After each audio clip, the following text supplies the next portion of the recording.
Hello बच्चों, और एक क्वेश्चन इंटीग्रेशन चैप्टर से लेके आए हैं। ठीक है, ये क्वेश्चन जुलाई 2017 में आ चुका है और मुझे लग रहा है कि ये क्वेश्चन बहुत ही अच्छा है, जिससे आपको कुछ नया सीखने को मिलेगा।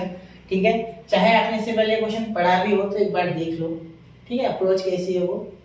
तो जब भी आपको tan और cos दिख जाए ना बेटा क्वेश्चन में, तो समझ जाओ कि कहीं ना कहीं 1 + sec square theta is equal to tan square x ऐसा लगने वाला है यार। हेलो बच्चों, जय श्री राम, जय श्री राम, जय श्री राम। शक्ती द्या मला हे अजून 500 व्हिडिओ काढावे लागते। हेलो बच्चों, आज एक और नया, जय श्री राम, जय भोलेनाथ।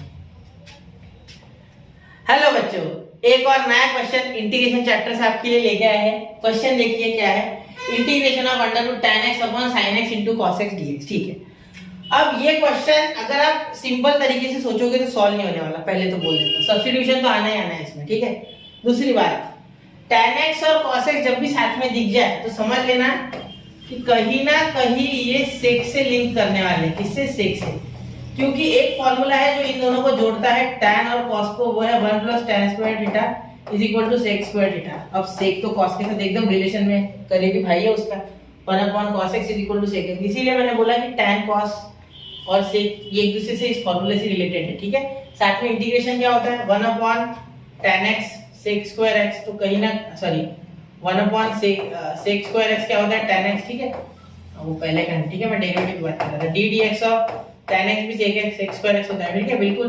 तो ये कहीं ना कहीं एक दूसरे से बहुत ही अच्छे से जुड़े हुए हैं, तो इनका जो ब्लेंड है उसका फायदा उठाएंगे। ठीक है, अब ऐसे आपको रिलेशन ढूंढने होते हैं बेटा, तभी आपको अप्रोच बिल्ड करना आएगा। ठीक है, अब मेरे पास नीचे tan होता ना और ऊपर रूट में है वो, तो हाँ मैं t पुट करके कुछ जुगाड़ कर लेता। ठीक है, क्यों? क्योंकि रूट में tan x सॉल्व करना बहुत मुश्किल है मेरे लिए। ठीक है, रूट हटाना है। ठीक है, अगर एक वेरिएबल होता x √x तो मुझे टेंशन ही नहीं था, x का पावर 1/2 कर देता, इंटीग्रेशन ऑफ x का पावर n लगा देता, x n + 1 अपॉन n + 1 ही कर देता। लेकिन ये पॉसिबल नहीं है यहाँ, क्योंकि यहाँ एक ट्रिग्नोमेट्रिक फंक्शन है। ठीक है, तो चलो मैं आपको एक नया अप्रोच बताता हूँ, i इक्वल टू। ठीक है, ध्यान देना इस बात पे, मैंने क्यों किया वो पहले अच्छे से एक्सप्लेन कर दूंगा। ठीक है, ऐसा क्यों किया मैंने वो पहले बताऊंगा मैं आपको। ठीक है, इसमें मैं ऐसा क्यों कर रहा हूँ, मैं यहाँ है ना थोड़ा सा जुगाड़ करूंगा, देखना पहले समझ लेना, एक बार समझ जाओगे ना तो आ जाएगा। ठीक है, i इक्वल टू इंटीग्रेशन, यहाँ देखो यार √tan x है। ठीक है, तो मैं √tan x को तो वैसे ही रखूंगा, उसमें कोई चेंज नहीं करूंगा, कोई हेरफेर नहीं करूंगा, क्योंकि मुझे पता है उसको फायदा हाथ लगाए तो कोई फायदा नहीं। ठीक है, अब प्रैक्टिस करोगे तो आपको पता चल जाएगी ये बात। ठीक है, मैं कोई अंतर है नहीं हो, प्रैक्टिस कर करके हो जाता है। ठीक है, तो sin x into cos x, और यहाँ अगर मैं tan बना लूं कैसे भी, ठीक है, तो जुगाड़ जम जाएगा। मुझे tan छोड़ो, tan तो बोलना बात की बात है, वो तो नहीं आएगा शायद दिमाग में, लेकिन यहाँ अगर मैं कुछ भी करके sec बनाने में सक्सेसफुल हो गया, ठीक है, sec तो कुछ ना कुछ हो सकता है क्या? हाँ बिल्कुल हो सकता है।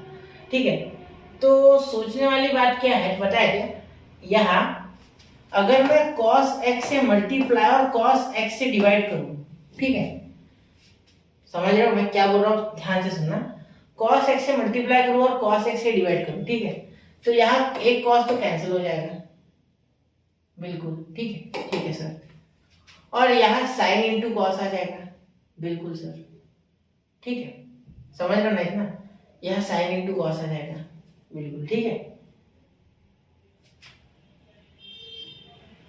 मल्टीप्लाई करो और डिवाइड करो, तो यहाँ देखिए, अब यहाँ ये कट भी सकता है, तो कटना था तो फायदा क्या वाली है। ठीक है, ऐसे नहीं करना है आपको।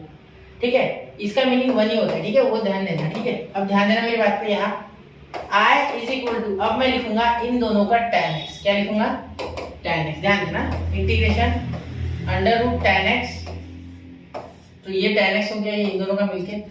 ठीक है, एक tan x ये बना रहे, ठीक है, जो कि मुझे मिल चुका है, और यहाँ cos स्क्वायर x, देखो cos स्क्वायर x। अब इसके बारे में क्या ही कहने, अब ये cos स्क्वायर x का तो जलवा ही जलवा है, ये ऊपर जाके sec स्क्वायर x बन जाएगा। ठीक है, और फिर खत्म क्वेश्चन, तो tan x और यहाँ बन गया sec square x upon tan x, और यहाँ आ गया बेटा dx। अरे बेटा खत्म हो गया क्वेश्चन, कितना आसान था ना, देखो कितना आसान था, कुछ दिमाग नहीं लगा, √tan x into sec square x upon tan x dx। ठीक है, चलो अब आगे करो क्या सॉल्व, यहाँ तक क्लियर होगी ना बात। ठीक है, अब देखो tan x और sec x में गहरा दिखता है, आप जानते हो, put t is equal to, जैसे ही मैं tan x डालूंगा sec स्क्वायर x बाहर आ जाएगा, ठीक है, डेरिवेटिव के फॉर्म में tan x। तो यहाँ जब डेरिवेटिव करोगे तो dt is equal to sec square x dx, कैसे आया सर? देखो dt बाय dx आएगा और d dx of tan x sec square x, तो ये dx है ना उधर भाग गया तो sec स्क्वायर x dx आ गया, dt is equal to sec square x dx, ठीक है। चलो आगे चले, तो i इज इक्वल टू, यहाँ देखो इसकी वैल्यू t, इसकी वैल्यू t, तो integration of under root T upon T और sec स्क्वायर x dx का क्या हो गया बेटा, यहाँ हो गया आपके पास इसके जगह dt, क्या हो गया dt, ठीक है। तो चलिए dt लिख देते, ठीक है। तो i इज इक्वल टू, ये t को हम root T into root T दो बार लिख सकते, तो एक रूट टी इसके साथ कैंसिल, ऐसे समझ लो, ठीक है। ये t को root T into root T एक टी कैंसिल, तो 1 अपॉन रूट टी इसका आंसर और यहाँ dt, ठीक है। अब यहाँ से बहुत आसान है सॉल्व करना, देखो यहाँ क्या करोगे, i is equal to integration, ये ऊपर चले जाएगा तो t का पावर -1/2, t का पावर -1/2 dt, t का पावर -1/2 dt, ठीक है। अब यहाँ इंटीग्रेशन ऑफ x का power n dx is equal to x का पावर n+1 अपॉन n+1 हो जाएगा, ठीक है। चलो क्लियर।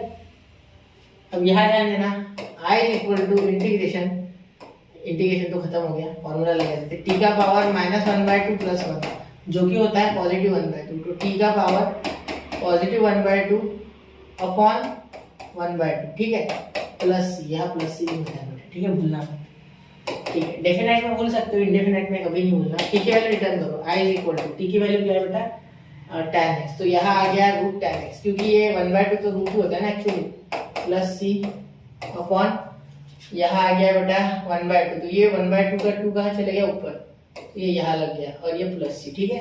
चलिए तो ये हो गया आपका क्वेश्चन समाप्त, ठीक है। आगे आंसर बहुत ही आसान था, मुश्किल नहीं था, सिर्फ थोड़ा सा आपको यहाँ अप्रोच की जरूरत है, ठीक है। मैंने ऐसा क्यों किया, इसके पीछे का कारण वापस से एक बार बता दूं। टैन होता है ना, तब मुझे एक अलग ही तरीके का आभास होता है, जैसे कि मुझे पता है वहां सेक बनेगा, ठीक है, तो मुझे पता था cos डिवाइड कर तो नीचे भी tan बनता है, फिर cos स्क्वायर x बनता है। ये इमेजिनेशन स्ट्रॉन्ग करने के लिए क्वेश्चन करने पड़ेंगे, जिससे यहाँ तक की स्टेट मैंने ऑलरेडी इमेजिन कर ली, तो उसके बाद मुझे पता था ये हो जाएगा, ठीक है। चलिए नोट कीजिए 1 2 एंड 3 हो गया बेटा। चलिए तो अगले लेक्चर में मिलते हैं बेटा एक नए क्वेश्चन के साथ। पढ़ते रहे, आगे बढ़ते रहे, जबरदस्त तैयारी करते रहे। जय हिंद, जय भारत।